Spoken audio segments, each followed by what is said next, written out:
Hello friends, എല്ലാവർക്കും സ്വാഗതം പുതിയ വീഡിയോയിലേക്ക്. ഇന്ന് ഞാൻ വന്നിട്ടുള്ളത് ചോറ് ഉപയോഗിച്ചിട്ട് വളരെ സിമ്പിളായിട്ട് തയ്യാറാക്കാൻ പറ്റുന്ന നല്ലൊരു പലഹാരമായിട്ടാണ്.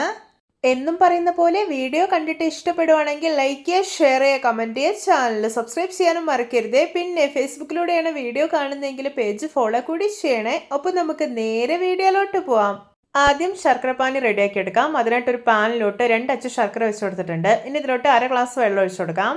ഇപ്പോൾ ഇത് ശർക്കരയൊക്കെ നന്നായിട്ട് മെൽറ്റായിട്ട് നമ്മുടെ ശർക്കര പാനി ഇവിടെ റെഡി ആയിട്ടുണ്ട്. ഇനി ഇതൊന്ന് മാറ്റി വയ്ക്കാം. ഞാനിത് ഇവിടെ ഒരു 5 ടേബിൾ സ്പൂൺ വറുത്ത അരിപ്പൊടി എടുത്തിട്ടുണ്ട്. ഇതിലോട്ട് 1/2 ഗ്ലാസ് വെള്ളം ഒഴിച്ചു കൊടുക്കാം. എന്നിട്ട് ഒട്ടും കട്ടകളൊന്നുമില്ലാതെ നന്നായിട്ടൊന്ന് മിക്സ് ചെയ്തെടുക്കാം. ശേഷം ഇതൊന്ന് മാറ്റി വയ്ക്കാം. പിന്നെ ഞാനിവിടെ 1 ഗ്ലാസ് ചോറ് എടുത്തിട്ടുണ്ട്. ഇത് മഞ്ഞക്കുറുവയുടെ ചോറാണ്. നിങ്ങൾക്ക് ഏതൊരു ചോറ് വേണമെങ്കിലും എടുക്കാവുന്നതാണ്. ഇനി ഈ ചോറ് മുഴുവനായിട്ടും മിക്സർ ഒരു വലിയ ജാറിലേക്ക് ഇട്ടുകൊടുക്കാം. ഇനി ഇതിലോട്ട് ഒരു 1/4 മുറി തേങ്ങ ചിരകിയത് കൂടി ഇട്ടുകൊടുക്കുന്നുണ്ട്. ഇനി ഇതിലോട്ട് 1/4 ഗ്ലാസ് ഇളം ചൂടുവെള്ളമാണ് ഒഴിച്ചു കൊടുക്കുന്നത്. എന്നിട്ട് നല്ല സ്മൂത്ത് ആയിട്ടൊന്ന് അരച്ചെടുത്ത് വരാം. ഇപ്പോൾ ഇതാ കണ്ട ഒട്ടും തരികളൊന്നും ഇല്ലാതെ നല്ല സ്മൂത്ത് ആയി തന്നെ അരച്ചെടുത്തിട്ടുണ്ട്. ഞാനിവിടെ ഒരു പാൻ അടുപ്പത്ത് വെച്ചിട്ടുണ്ട്. ഫ്ലെയിം ഓൺ ആക്കിയിട്ടില്ല. ഇനി ഇതിലോട്ട് അരച്ചെടുത്തിട്ടുള്ള ചോറെല്ലാം ഉണ്ടല്ലോ, അത് ചേർത്ത് കൊടുക്കാം.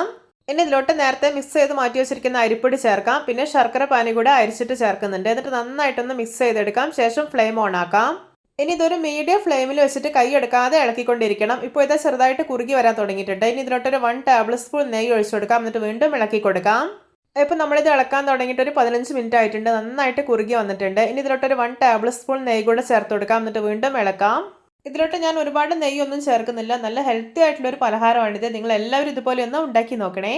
ഇനി ഇതിലോട്ട് നല്ലൊരു ഫ്ലേവറിന് വേണ്ടിയിട്ട് 2 ടേബിൾ സ്പൂൺ ഏലക്ക പൊടിയും 1 ടീസ്പൂൺ ചുക്ക് പൊടിയും ചേർക്കുന്നുണ്ട്. എന്നിട്ട് നല്ലപോലെ ഒന്ന് ഇളക്കി യോജിപ്പിച്ചെടുക്കാം. ഇപ്പോൾ കണ്ട ഇതിന്റെ കളറൊക്കെ ചേഞ്ച് ആയിട്ട് പാനിൽ നിന്നൊക്കെ നന്നായിട്ട് വിട്ട് വരാൻ തുടങ്ങിയിട്ടുണ്ട്. അപ്പോൾ ഇത്രയും മതി. ഇനി ഫ്ലെയിം ഓഫ് ആക്കാം. ഇനി ഇത് നല്ല ചൂടോടെ തന്നെ നമ്മൾ ഏതൊരു പാത്രത്തിലാണ് ഈ ഒരു പലഹാരം സെറ്റ് ചെയ്യാൻ വേണ്ടി വെക്കുന്നത് അതിലേക്ക് ഇട്ട് കൊടുക്കാം. എന്നിട്ട് ഒരു സ്പാച്ചിൽ ഉപയോഗിച്ചിട്ട് ഇതിന്റെ മുകൾ ഭാഗം നന്നായിട്ടൊന്ന് ലെവൽ ചെയ്ത് കൊടുക്കാം. ഇനി ഇതൊന്ന് അടച്ചു വെക്കാണ്. എന്നിട്ട് ഒരു 3 മണിക്കൂർ സെറ്റ് ചെയ്യാൻ വേണ്ടി മാറ്റി വെക്കാം. ഫ്രിഡ്ജിലൊന്നും വെക്കേണ്ട ആവശ്യമില്ല, പുറത്ത് തന്നെ വെച്ചാൽ മതി. ഇപ്പോൾ ഇത് 3 മണിക്കൂറായിട്ടുണ്ട്. തുറന്നു നോക്കാണ്. ഇത് നമ്മുടെ രുചികരമായിട്ടുള്ള നല്ല സോഫ്റ്റ് ആയിട്ടുള്ള കുക്ക്ഡ് റൈസ് ഹൽവ റെഡി. നോക്കിയേ, കാണുമ്പോൾ തന്നെ കൊതി വരുന്നില്ലേ? ഇതൊന്ന് മുറിച്ച് നോക്കാം. നിങ്ങൾക്കിത് കാണുമ്പോൾ തന്നെ മനസ്സിലാവുന്നില്ലേ എന്തോരം സോഫ്റ്റ് ആയിട്ടായിരിക്കുന്നതെന്ന്? നമ്മുടെയൊക്കെ വീട്ടിൽ എപ്പോഴും ഉണ്ടാകുന്ന വളരെ കുറഞ്ഞ ഇൻഗ്രീഡിയൻസ് മാത്രം മതി ഈ ഹെൽത്തി ആയിട്ടുള്ള ഒരു പലഹാരം ഉണ്ടാക്കിയെടുക്കാനായിട്ട്. പിന്നെ നമ്മൾ മറ്റുള്ള ഹൽവയൊക്കെ ഉണ്ടാക്കുന്ന പോലെ ഒരുപാട് സമയം ഇത് ഇളക്കിയെടുക്കേണ്ട ആവശ്യമൊന്നുമില്ല. ഒരു ഹാഫ് അവറിനുള്ളിൽ തന്നെ ഇത് പെർഫെക്റ്റ് ആയിട്ട് റെഡി ആയി കിട്ടും. എല്ലാവർക്കും എൻ്റെ രുചികരമായിട്ടുള്ള കുക്ക്ഡ് റൈസ് ഹൽവ റെസിപ്പി ഇഷ്ടപ്പെട്ടെന്ന് വിചാരിക്കുന്നു. ഇഷ്ടപ്പെട്ടാൽ സപ്പോർട്ട് ചെയ്യാൻ മറക്കരുത്. അപ്പോൾ ഇതുപോലെയുള്ള വെറൈറ്റി വീഡിയോകളായി നമുക്ക് വീണ്ടും കണ്ടുമുട്ടാം. Okay, bye bye.